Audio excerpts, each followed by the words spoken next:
Good afternoon. My name is Mason, and today I will be addressing an issue of great importance to myself and others: waste management. Just think about this. How much waste do you think you generate per day? Anyone have a guess?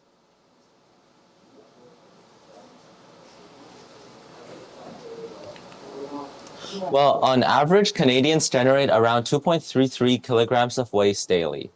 This topic is often overlooked in our lives, but is critical to the health of our environment and the sustainability of our community. Imagine a nation where parks, rivers, and streets are devoid of litter, where waste is not merely discarded but transformed into resources and energy, and where each Canadian actively engages in effective waste management practice. This vision is within our reach, and it starts with the awareness and action. Today, I will be discussing about my research paper on a comparative study between Canada, the United States, and China. According to the Conference Board of Canada, our nation is currently ranked as the 17th worst in the world for municipal solid waste generation. Between 2006 and 2020, our total waste output rose from 26.4 million tons to 36 million tons. While this increase is significant, Canadians are actually producing less waste per person.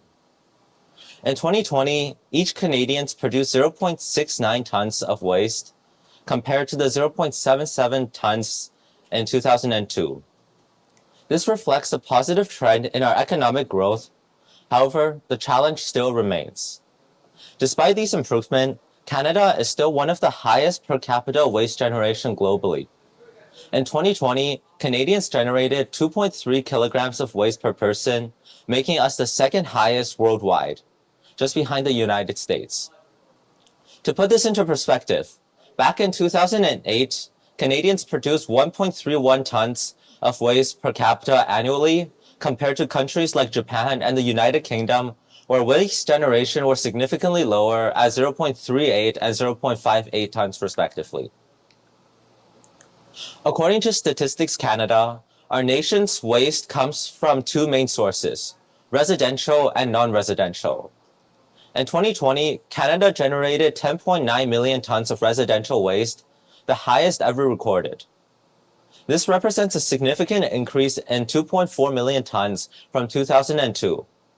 Residential waste now makes up 42% of our total waste, up from the 35% in 2002. On the other hand, non-residential waste totaled at 15.2 million tons, and while this marks an increase of 360,000 tons in 2018, non-residential waste has actually decreased by 390,000 tons from 2002 to 2020. Furthermore, food waste still remains as the main component of municipal solid waste in Canada. In 2016, food made up of 23% of residential waste in Canada. This was followed by plastics at 13%, paper at 11%, and diaper and pet waste at 6%. The remaining 23% consisted of yard and garden waste, along with building materials. When it comes to waste management methods, Canada employs a variety of strategies, including landfilling, incineration, recycling, and composting.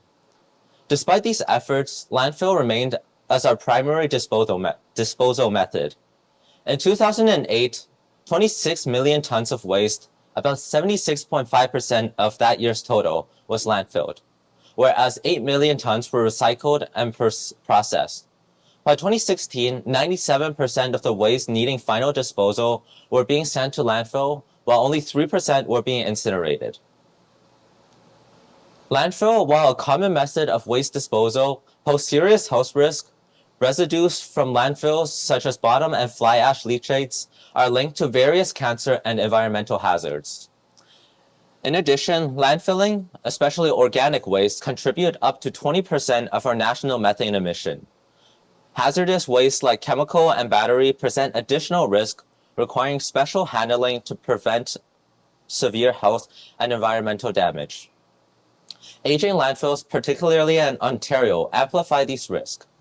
And in response, the federal government is pushing for adoption of advanced landfill practices aiming to reduce negative impact and explore methods to capture greenhouse gas and for energy production.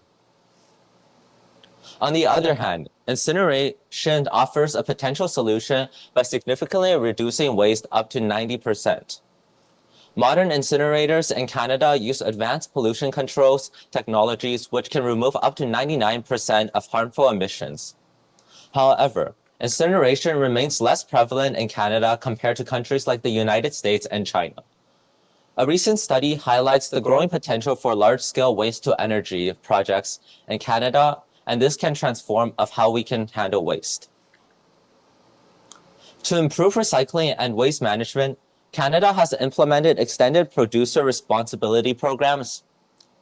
These programs hold producer accountable for the end-of-life management of their products, encouraging recycling and reducing landfill uses. For instance, Ontario Waste Management Act in 1993 and the Waste Diversion Act in 2002 mandate the separation of recycling and distribute the cost of waste management among the government, producer, and consumers. Finally, British Columbia has gone a step further with a full product stewardship policy, placing all costs and responsibility on producers.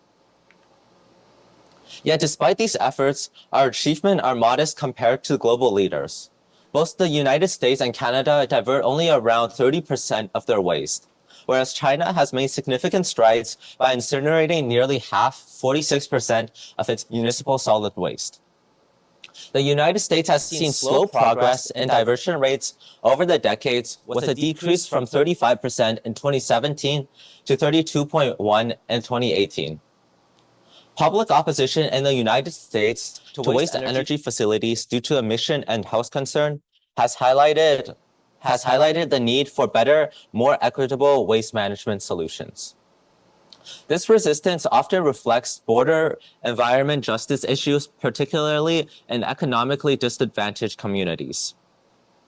As we look to enhance our waste management practices, it's crucial that we learn from both success and challenges worldwide.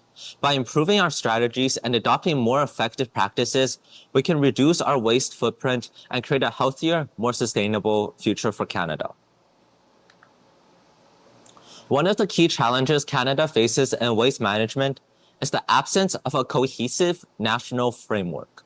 This lack of a unified approach results in significant regional variation and challenges, particularly in remote and Indigenous communities. Unlike Canada, the United States benefits from a comprehensive regulatory structure that operates effectively at both federal and state level. This dual approach allows the U.S. to maintain consistency and efficiency in waste management practices across the country. The federal government sets overarching guidelines, while states have the flexibility to implement and enforce these regulations based on their specific needs. This ensures that waste management practices are both standardized and adaptable, allowing them to be responsive to regional differences. While in contrast, Canada's fragmented approach leads to disparities in waste management practices between provinces and territories. For example, Alberta consistently reports as the highest per capita waste generation, whereas Nova Scotia has the lowest. These disparities are even more pronounced in remote and Indigenous communities, where limited access to waste management facilities and services pose unique challenges. Without a unified national framework, these communities often lack the resources and infrastructure needed to manage waste effectively. Addressing these disparities required a tailored waste management strategy and increased funding to meet the unique needs of these regions.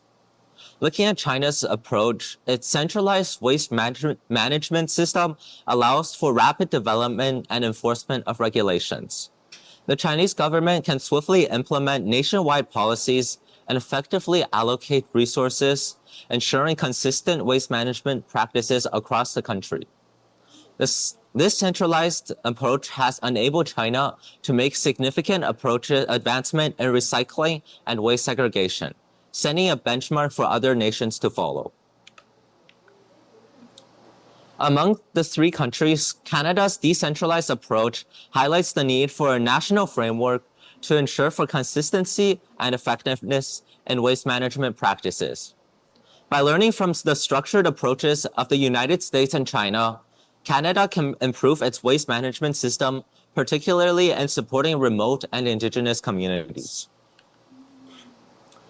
So in conclusion, what have I done for you today?